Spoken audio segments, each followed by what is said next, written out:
Let's bring in Republican California Congressman Darrell Issa. Congressman, welcome. Well, that previous segment really says a lot about where we are in America when those kind of statements have a delayed effect on resignations rather than an immediate result in resignations. So the president of the University of Pennsylvania, the chair of the Board of Trustees are out as of yesterday after President Liz McGill's disastrous appearance on Capitol Hill. Do you expect changes at Harvard, MIT, and perhaps elsewhere? You know, Harvard has a long history. 100 years ago, they actually systematically reduced the number of Jews allowed to be admitted, quote, because they wanted to get to a better balance. So they have a lot to be careful about because their history is checkered.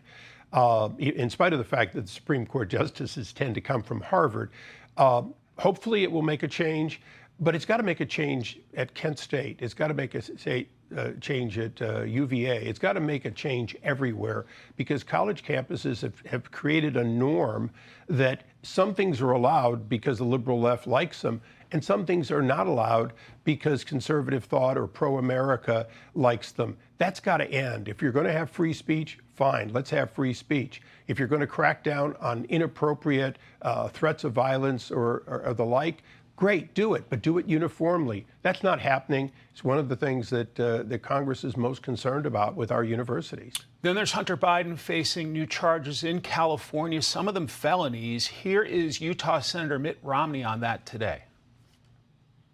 President Biden's son, Hunter, is obviously been a very unsavory person and has had some extremely damaging personal foibles, including a drug habit and so forth. That's not President Biden, and we're not going to impeach someone because of the sins of their kids. What do you make of the latest Hunter Biden indictment? Well, what I make of Mitt Romney is he's trying to find a reason to say he's not going to vote for impeachment when it hasn't been brought to him, and I'm sorry to hear that from the outgoing senator. Here's what we have. We have the business partner of the president, Hunter Biden, who, these are old charges and they're criminal, but they're part of many charges that should have been brought, including tax evasion on the very revenue that we now know in some cases flowed to Joe Biden.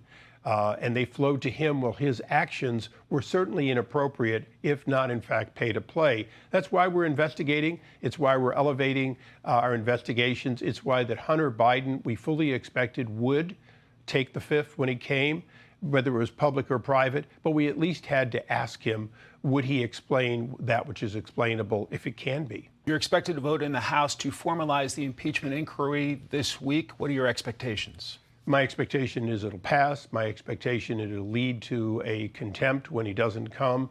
My expectation is that if he comes, we're going to have to deal with something that I dealt with Lois Lerner and other people, which is we're not going to allow ever again what Lois Lerner did in the IRS cover-up, where they beg their innocence, tell you how wonderful they are, and then take the fifth.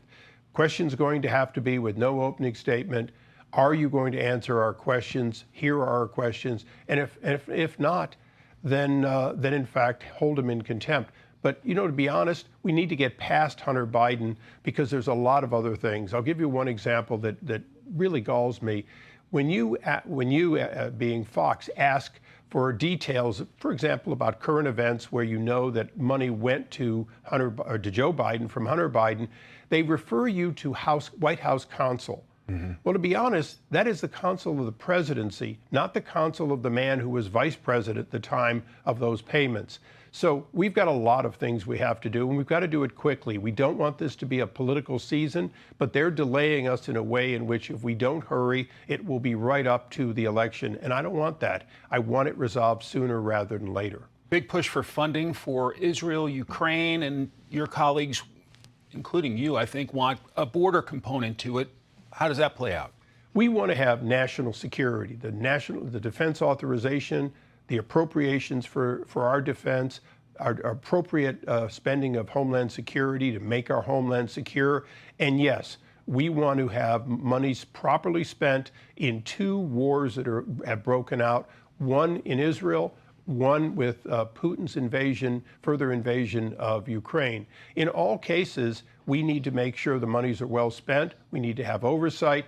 But mostly what we need to realize is that we are in a national security threat because of lax enforcement at the border because of lax work by this administration and the Department of Defense, and quite frankly, because this State Department started cozying up to Iran on day one, and it emboldened them, and you're seeing it around the world. So yes, it's a package, but it's a package that is all tied together to keep the American people safe. There's Pretty intense debate about reauthorization of the Foreign Intelligence Surveillance Act, Section 702. Everybody says that the threat warnings are out there. Can we afford to allow this program to go dark? We cannot afford to allow us to go dark on foreign surveillance. We also cannot continue to forsake the Constitution and have the willful misconduct by the Department of Justice and the FBI that has been demonstrated time and time again. The reforms that have been worked out by the Judiciary Committee and even some by the Select Intelligence Committee need to be passed.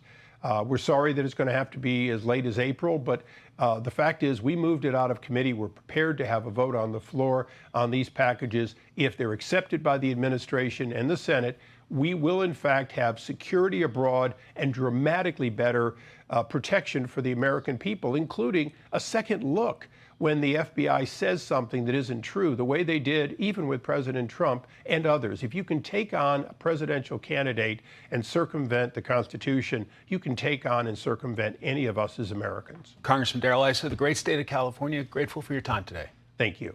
Hi, everyone. I'm Brian Kilmeade. I want you to do me a favor. I want you to click to subscribe to the Fox News YouTube page. This is the only way that I know for sure that you're not going to miss any great commentary, any great news bites, any great interviews coming your way on Fox. You can get it all here on YouTube. So subscribe right now.